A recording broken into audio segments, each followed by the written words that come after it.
Selamat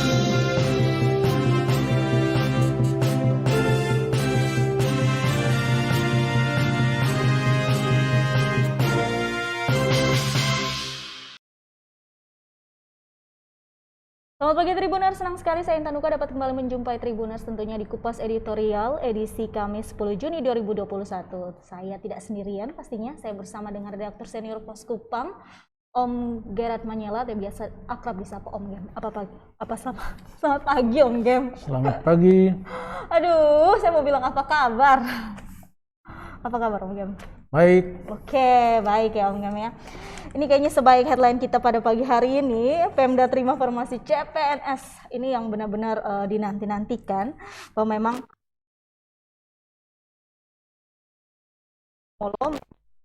formasi CPNS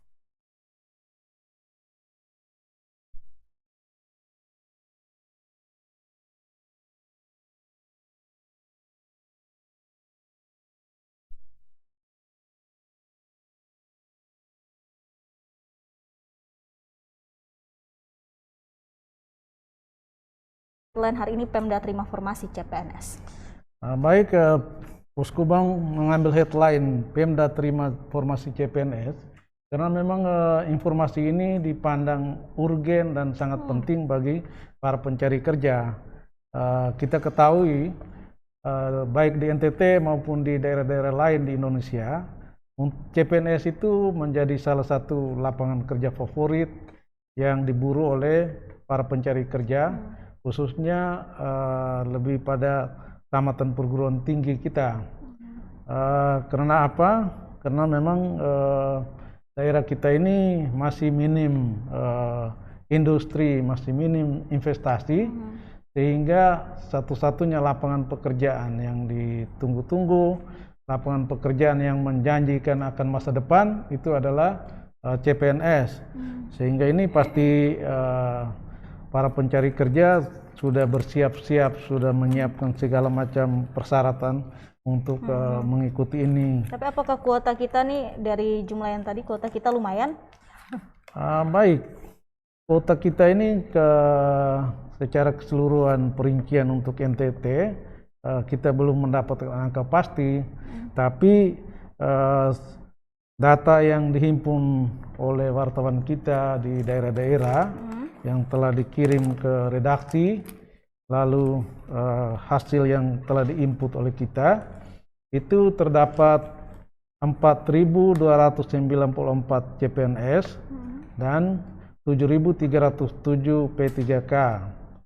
Jadi untuk sementara di beberapa kabupaten, masing-masing itu kota Kupang, TTS, TTU, Belu, Melaka, Manggarai Barat, Manggarai Timur, Ngada, Flores Timur, dan Sumber Timur. Itu yang data yang sudah berhasil dihimpun oleh redaksi Pos Kupang. Itu sudah terdapat 11.611 formasi, baik itu CPNS maupun P3K. Kita belum menghimpun dari beberapa kabupaten lainnya. Mudah-mudahan jumlahnya itu bisa lebih dari 1 juta lah. Tapi ini formasi kayaknya. Oh ya, ini kan formasi secara keseluruhan saja tidak sampai 1 juta. Jadi memang ini sangat-sangat minim. Dari target awal kan 1,3 juta. Tapi kita berharap bahwa formasi itu berjalan merata.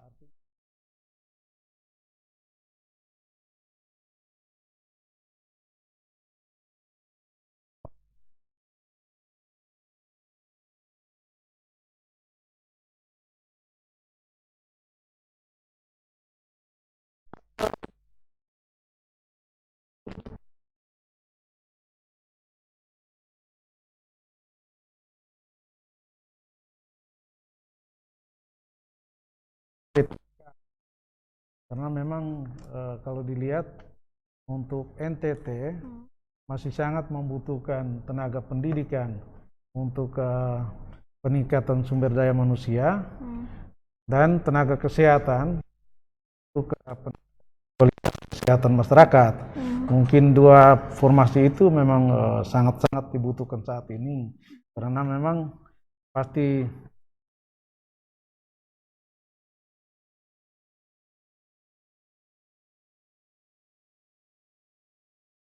kebutuhan, keinginan itu yang ditekankan oleh masih birokrasi. Ini katanya bahwa peserta nantinya tidak bisa memilih dua-dua lagi. Biasanya bisa pilih CPNS, bisa pilih yang ini P3K. Ini pilih salah satu, jadi tidak asal coba-coba. Iya, ini menuntut supaya para pencari kerja itu betul-betul siap dan betul-betul harus mengambil keputusan yang tepat. Tidak boleh berjudi, artinya tidak boleh berupaya untuk memilih keduanya, CPNS dan P3K. Jadi itu tergantung dari kebutuhan yang jelas, bahwa yang sarjana pendidikan dan kesehatan pasti pilihannya harus ke P3K. Sedangkan kualifikasi lain silakan saja mengecek formasi di kabupaten, kota masing-masing maupun provinsi, sehingga apa yang dilakukan, pilihan yang dipilih itu betul-betul tepat sesuai dengan formasi yang ada. Nah, ini menarik nih Om, bahwa ini kan formasinya kan dibuka banyak sekali, besar sekali istilahnya kuotanya, dan nantinya yang melamar ini kan biasanya melebihi dari jumlah formasi yang ada. Nah, ini kan kita melihat kecenderungan bahwa memang masyarakat tuh menjadi PNS itu adalah satu-satunya pekerjaan yang masih apa ya istilahnya, kalau jadi PNS tuh kita naik begitu istilahnya harga dirinya, itu yang terpola di masyarakat. Nah, mungkin bisa minta sedikit pendapat dari Om Dam. Itu artinya budaya PNS itu memang sudah tertanam seperti itu. Artinya bukan menjadi satu kebanggaan sebenarnya, tapi bahwa menjadi PNS itu ada punya harapan akan masa depan, menjanjikan masa depan. Karena setiap bulan pasti mendapatkan gaji dan tunjangan-tunjangan lain. Sedangkan di lembaga swasta itu kan betul-betul kita harus bersaing ketat, lalu harus bekerja maksimal menumbuhkan perusahaan itu, baru bisa perusahaan manajemen bisa meningkatkan kesejahteraan karyawan. Sedangkan di PNS kan sudah jelas, walaupun memang akhir-akhir ini sudah ditetapkan tunjangan kinerja, tapi tunjangan kinerja itu kan belum maksimal dilaksanakan di hampir semua kabupaten kota. Tapi kan sebenarnya anak-anak juga harusnya lebih dipersiapkan bahwa pekerjaan tuh satu-satunya bukan cuma PNS saja. Iya, itu menjadi tantangan sendiri. Di sini baik orang tua, masyarakat umum maupun pemerintah harus betul-betul menyiapkan dan menumbuhkan mental generasi kita supaya ke depan itu jangan menjadi mental PNS, tapi perlu diarahkan untuk bagaimana menjadi wirausaha. Hanya kendalanya kita itu terkadang itu ada pada skill dan modal. Itu yang menjadi masalah. Dan saya berpikir soal skill dan modal ini itu menjadi tantangan sendiri bagi pemerintah, baik pemerintah provinsi maupun pemerintah kabupaten kota di NTT, untuk memikirkan itu, sehingga output perguruan tinggi dan sekolah menengah atas itu sudah dibekali dengan skill yang bagus. Bila perlu pemerintah berupaya untuk mengucurkan modal seperti yang telah dilakukan oleh Presiden Jokowi dalam program Kartu Prakerja, sehingga ke depan itu menumbuhkan wirausaha yang memang kita hanya cukup bisa melihat peluang pasar yang ada, bisa berusaha untuk membuka lapangan kerja sendiri, jangan berharap pada PNS. Berarti peran lembaga tinggi juga harus dimaksimalkan. Iya, saya berpikir perguruan tinggi juga perlu berpikir itu. Artinya fakultas atau jurusan yang dibuka itu perlu ditelaah lagi, dikaji lagi, harus betul-betul jurusan yang menyiapkan tenaga yang memang punya skill untuk terjun ke dunia wirausaha. Jangan selama ini kan saya lihat itu masih banyak perguruan tinggi, jurusan-jurusan fakultas yang ada itu kan cenderung menyiapkan tenaga-tenaga yang memang berharap pada PNS itu sendiri. Wah, oke, siap nih. Berarti ini kita menanti informasi lebih lanjut ya terkait dengan Pemda Terima Formasi CPNS ini. Nah, Om Gem, kita beralih ke halaman 2. Ini ada salam pinjaman daerah solusi bangun NTT ya. Beberapa hari ini memang diberitakan bahwa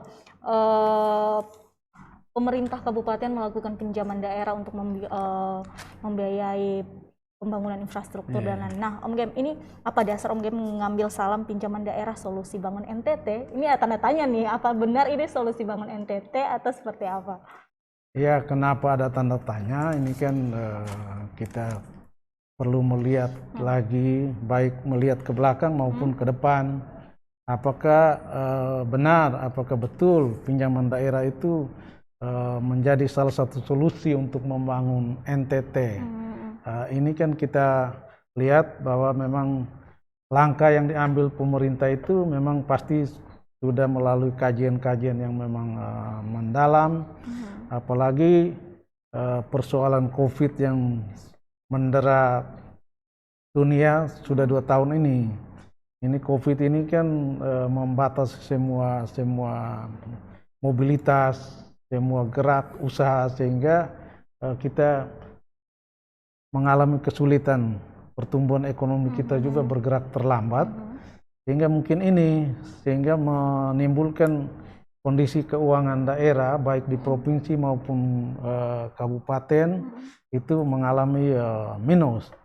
Dengan demikian pemerintah harus mencari solusi yang tepat agar pembangunan dan pelayanan pemerintahan itu tidak mandek. Terkait dengan ini pemerintah mungkin memandang perlu untuk melakukan pinjaman-pinjaman. Tapi kan DPRD Kemarin itu pemerintah provinsi sudah melakukan pinjaman ke Bank NTT dan SMI. Pinjaman itu sudah berjalan untuk pembangunan infrastruktur. Sekarang ini pemerintah provinsi mengajukan lagi 1,5 triliun ke pemulihan ekonomi nasional PEN tahun 2021 sesuai dengan penjelasan Kepala Badan Keuangan Daerah Pak Zacharias Moruk bahwa pinjaman dari PEN itu akan diperuntukkan untuk membangun infrastruktur jalan, irigasi dan air bersih, serta untuk menumbuhkan usaha di bidang budidaya ikan, lalu peternakan, pertanian dan perkebunan, serta perhutanan rakyat. Ini saya melihat bahwa peruntukan yang telah direncanakan oleh pemerintah itu lebih pada pertumbuhan investasi. Dengan usaha-usaha ini diharapkan bisa meningkatkan pendapatan asli daerah, sehingga ke depan itu pemerintah tidak lagi mencari pinjaman-pinjaman karena memang kemampuan keuangan daerah kita juga ya bisa mencukupi untuk membangun bidang-bidang lainnya. Tapi DPRD NTT sempat menyoroti ini. Nah, itu kita mengikuti untuk 1,5 triliun ini masih ada pro dan kontra.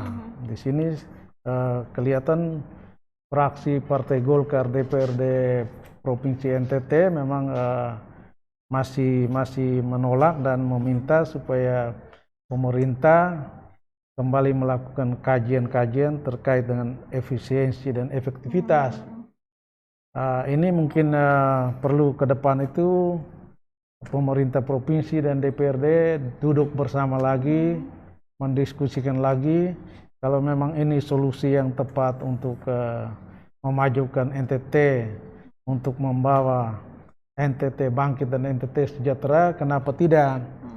Tapi itu lagi kita harus melihat efektivitas dan efisiensinya. Jangan sampai pinjamannya cukup besar tapi hasilnya tidak maksimal. Itu yang mungkin diwanti-wanti oleh wakil rakyat kita di gedung DPRD NTT. Nah Om, ini berkaitan dengan pinjaman daerah ini sebenarnya memang KPK juga pernah melakukan kajian yang mana hasil kajiannya itu bahwa memang ada walaupun persyaratan-persyaratan untuk pinjaman daerah, prosedur untuk pinjaman daerah telah dilakukan secara ketat, tapi memang ada peluang untuk melakukan korupsi seperti yang hasil kajian dari KPK lalu kalau tidak salah untuk pemerintah Provinsi Lampung. Nah, dari hasil kajian itu sebenarnya memetakan bahwa sejumlah permasalahan dalam siklus kebijakan pemerintah daerah itu, yaitu pemerintah daerah tidak menyiapkan dokumen perencanaan yang memadai, juga lemahnya pengawasan terhadap perencanaan dan pelaksanaan pinjaman. Oke lah, artinya begini, kita jangan dulu berpikir negatif, tapi kita harus berpikir positif. Kita berpikir positif, kita melihat bahwa ini adalah tekad yang baik, kemauan yang baik dari pemerintah provinsi untuk memajukan NTT. Kalau kita jalan-jalan ke daerah-daerah, terutama di kabupaten-kabupaten, itu memang kondisi jalan, terutama jalan provinsi itu masih sangat memprihatinkan. Karena kita percaya ketika jalannya memang memadai, bagus, jelas pertumbuhan ekonomi di daerah-daerah, di pelosok-pelosok yang dilintasi jalan yang bagus itu akan bertumbuh dengan sendirinya. Jadi memang rencana pemerintah melakukan pinjaman lalu membangun infrastruktur jalan itu saya berpikir memang itu juga solusi yang baik lah untuk menumbuhkan pertumbuhan ekonomi dan memajukan NTT. Sedikit catatan kecil Om Gem terakhir untuk salam pinjaman daerah solusi bangun NTT hari ini. Catatannya ini menjadi bahan refleksi bagi pemerintah, baik pemerintah provinsi maupun pemerintah kabupaten kota, untuk harus bersama-sama dengan DPRD mencari solusi, artinya merumuskan regulasi yang tepat untuk ke depan itu harus bisa menumbuhkan UKM, UMKM, dan pertumbuhan investasi daerah. Dengan demikian, pasti jelas pendapatan asli daerah akan meningkat, sehingga pendapatan itu bisa dipakai, bisa digunakan untuk membangun daerah untuk ke arah yang lebih maju lagi dari saat ini. Oke, itu saja Om Gem. Ya, siap. Nah Om Gem, tapi sebelum kita menutup ya, ada satu yang menarik yang sempat membuat geger ya, bahwa ada anggota polisi yang dipecat ya karena memang ketahuan mencuri jamret ya, terlibat dalam jamret HP. Nah mungkin sedikit catatan kecil nih, ini sebenarnya apa sih yang terjadi, kok bisa anggota polisi? Baik, saya tidak melihat polisi secara institusi, tapi ini adalah perbuatan oknum. Dan memang langkah yang diambil oleh pimpinan, tindakan yang diambil oleh pimpinan terhadap oknum ini ya saya melihat ini sudah tepat. Anggota polisi yang harus sebenarnya masyarakat kan menjadi pengayom, memberikan contoh hidup yang baik, malah melakukan tindakan kriminal. Dengan demikian tindakan atasan untuk memecatnya itu saya berpikir itu wajar sekali, itu langkah yang tepat, sehingga membuat jera bagi mungkin anggota-anggota yang lain yang memang ini kan sebuah pelajaran yang cukup berarti. Nah, sebenarnya dimanapun kita berada, sebenarnya kita harus berupaya untuk menjaga nama baik tempat kita bekerja. Baik menjaga nama baik tempat kita bekerja maupun menjaga nama baik diri sendiri. Menjadi anggota polisi itu kan melalui sebuah perjuangan yang panjang, seleksi yang ketat. Tapi ini setelah lolos menjadi polisi lalu melakukan tindakan-tindakan yang memang ini kan hanya kepentingan sebuah handphone saja kita harus melakukan tindakan kriminal. Ini kan perbuatan yang memang sama seperti membunuh diri sendiri. Apresiasi ya kepada pihak kepolisian yang juga sudah menindak tegas oknum polisi tersebut. Ya, kita mendukung dan memberikan apresiasi kepada komandan yang memang secepatnya menindak bawahan yang telah melakukan perbuatan-perbuatan kriminal, perbuatan melanggar hukum. Di sini bukti bahwa polisi tidak tebang pilih. Ya, benar.